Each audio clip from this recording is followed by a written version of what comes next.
ओम श्री गणेशाय नमः। आप सभी को धनतेरस और दीपावली की हार्दिक शुभकामनाएं। धनतेरस के दिन माता लक्ष्मी और कुबेर जी की आराधना की जाती है। इस दिन लोग बर्तन और सोने चांदी की खरीदारी करते हैं। धनतेरस के दिन खरीदी गई चीजें शुभ मानी जाती हैं और धार्मिक मान्यताओं के अनुसार झाड़ू को माता लक्ष्मी का स्वरूप माना जाता है। धनतेरस पर झाड़ू खरीदने से घर में सुख समृद्धि और धन में वृद्धि होती है। झाड़ू घर में फैली हुई सभी प्रकार की दरिद्रता को दूर करती है और साफ सफाई करने से घर में धन की देवी माता लक्ष्मी का वास बना रहता है।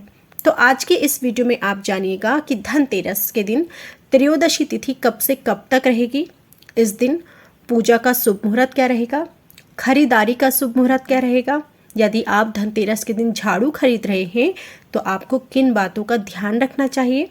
साथ ही जानेगा कि आपको घर में रखे हुए पुराने झाड़ू को किस दिन घर से बाहर करना है और झाड़ू की पूजा किस प्रकार करनी है। सबसे पहले जानते हैं धनतेरस की तिथि और शुभ मुहूर्त। कार्तिक मास के कृष्ण पक्ष की त्रयोदशी तिथि 10 नवंबर को दोपहर 12:35 से शुरू होगी, जो 11 नवंबर की दोपहर 1:57 तक रहेगी। इस दिन पूजा प्रदोष काल में की जाती है, तो 10 नवंबर को पूजा का मुहूर्त रहेगा शाम को 5:47 से रात 7:47 तक। इस बीच आप पूजा कर सकते हैं। अब जानिए कि धनतेरस के दिन आपको पूजा किस प्रकार करनी है। धनतेरस के शाम के समय उत्तर दिशा में भगवान कुबेर, धनवंतरी देव, भगवान और माँ लक्ष्मी की पूजा की जाती है। पूजा के समय घी का दीपक जलाएं। भगवान कुबेर को सफ़ेद मिठाई और भगवान धनवंतरी को पीली मिठाई चढ़ाएं। पूजा करते समय कुबेर मंत्र का जाप जरूर करना चाहिए। फिर धनवंतरी स्तोत्र का पाठ करें। इसके बाद भगवान गणेश और माता लक्ष्मी की भी पूजा करें। माँ लक्ष्मी और भगवान गणेश जी को भोग लगाएं और फूल चढ़ाएं। धनतेरस की शाम घर के बाहर मुख्य द्वार पर और आंगन में दीप जलाने की प्रथा भी है, तो इस दिन दीपक जरूर जलाएं। कार्तिक कृष्ण पक्ष त्रयोदशी की रात यम देवता का पूजन कर दक्षिण दिशा की ओर भेंट करता है, तो उसे अकाल मृत्यु का भय नहीं रहता। इसलिए इस दिन घर के बाहर दक्षिण दिशा की ओर दीपक जलाकर जरूर रखें। इस प्रकार आपको धनतेरस के दिन पूजा करनी है। अब जान लीजिए धनतेरस के दिन कौन सी झाड़ू खरीदना सबसे शुभ माना जाता है। धनतेरस के दिन फूल और सीक वाली झाड़ू खरीदना बेहद ही शुभ माना जाता है। इस दिन ऐसा झाड़ू खरीदे जो हाथ से बनी हो। झाड़ू खरीदने के बाद उसमें सफ़ेद रंग का धागा जरूर बांधें। इससे माँ लक्ष्मी की कृपा हमेशा बनी रहती है और घर में सुख समृद्धि की प्राप्ति भी होती है। तो यदि आप झाड़ू खरीद रहे हैं तो सीक और फूल वाली झाड़ू में से जो हाथ से बनी हो कोई सी भी झाड़ू आप खरीद सकते हैं। धनतेरस पर खरीदारी का जो शुभ मुहूर्त है, सोना चांदी और बर्तन खरीदने का शुभ मुहूर्त 10 नवंबर को दोपहर 2:35 से 11 नवंबर की सुबह 6:40 के बीच में है। और इसके अलावा यदि आप इस समय खरीदारी नहीं कर पा रहे हैं या फिर आपने नहीं की है, तो आप 11 नवंबर को सुबह 6:40 से दोपहर 1:57 के बीच में धनतेरस का सारा सामान खरीद सकते हैं। इस दिन 2 मुहूर्त रहेंगे, एक 10 नवंबर को और एक 11 नवंबर को। इस दिन आप खरीदारी कर सकते हैं। वैसे तो देखिए बाजार में इन दिनों कई प्रकार के झाड़ू बिकने लगे हैं, लेकिन धनतेरस के दिन सीक और फूल वाला झाड़ू लेना सबसे शुभ माना जाता है। इस तरह के झाड़ू को लेने से घर में धन संबंधी सभी परेशानियां भी खत्म होती हैं। तो यदि आप झाड़ू खरीद रहे हैं तो आपको इस बात का विशेषकर ध्यान रखना है। धनतेरस के दिन झाड़ू खरीदने जाएं तो इस बात का भी ध्यान रखें कि आप जो भी झाड़ू खरीदें वो मोटा हो।